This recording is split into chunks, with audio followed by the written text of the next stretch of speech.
basiques de stations qu'on peut connaître, température, humidité, pluviométrie. Donc ça, c'est tous les relevés qui sont faits et d'ailleurs qui sont aussi suivis par Météo France, puisqu'il faut savoir que les stations sont utilisées aussi par Météo France sur le territoire.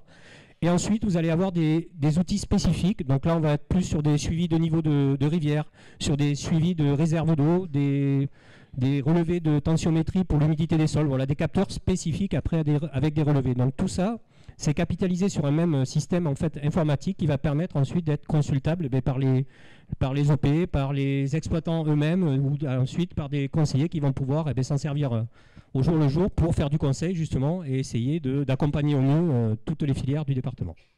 Donc ça, c'est un fonctionnement, c'est une structuration qui aujourd'hui est en place donc depuis les années 90. C'est pour ça que je dirais que c'est important. On a plus de 30 ans aujourd'hui de relevés sur le département et on verra que ces 30 ans nous montrent déjà des choses bien spécifiques en matière d'évolution.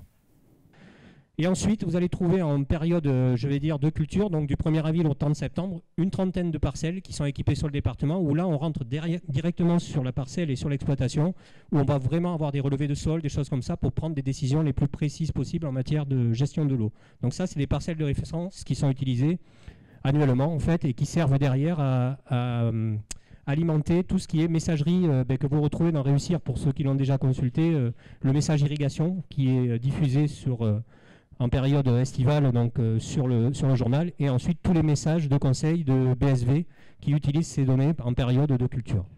Voilà, donc le réseau aujourd'hui, comme je disais tout à l'heure, il a été raisonné de façon à répondre à une demande de filière. Donc aujourd'hui, quand on implante des nouvelles stations, c'est obligatoirement qu'il y a une demande par rapport à une problématique et par rapport à une culture. On les rajoute vraiment pour aujourd'hui des stratégies. Alors il faut savoir que petit à petit, le réseau évolue. Certaines stations disparaissent parce que justement la demande n'est plus présente sur le territoire et d'autres demandes arrivent avec l'apparition de certaines filières. J'aimerais savoir, est-ce que les agriculteurs s'en servent au quotidien de ces données et qu'est-ce qu'ils en font en fait? Qu'est-ce qu'ils arrivent à quel moment ça va leur être utile dans leur journée de travail, etc. Alors, l'agriculteur au quotidien, souvent, il utilise la première chose, c'est souvent qu'il est équipé d'un pluviomètre chez lui, de choses comme ça, qui lui permet de voir à l'exploitation comment évolue son climat. Par contre, ces données-là, certains les utilisent, je vais dire, brutes, en instantané pour consulter, par exemple, quand ils ont besoin d'aller faire un traitement, ou voir la force du vent, des choses comme ça. Mais la principale utilisation de ces données, c'est l'utilisation dans des modèles de gestion qui, eux, sont retraités, parce qu'en fait, l'information finale, souvent, c'est pour aider à prendre une décision. Et la donnée brute, je veux dire météo, elle est plutôt retravaillée pour pouvoir donner une information plus claire et plus stratégique à une filière. Donc la donnée brute, oui, elle est utilisée quand, si par exemple, suite à un fort orage, on va regarder peut-être les intensités de pluie, des choses comme ça, pour voir un lessivage.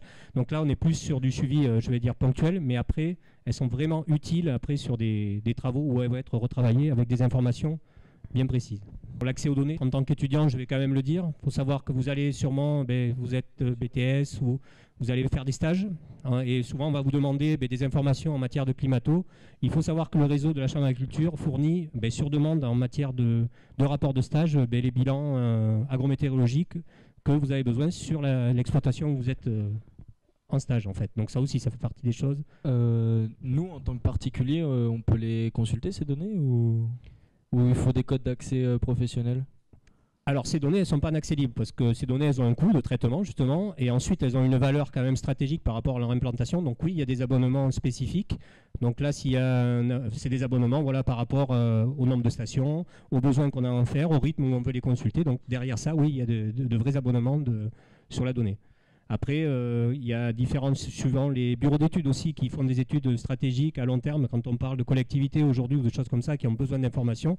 Donc, on peut aussi être voué à fournir de la donnée pour ces bureaux d'études ou des choses comme ça. En fait, tous les travaux que vous allez voir derrière sont basés quand même sur la mise en place de ce réseau depuis maintenant une trentaine d'années sur le département.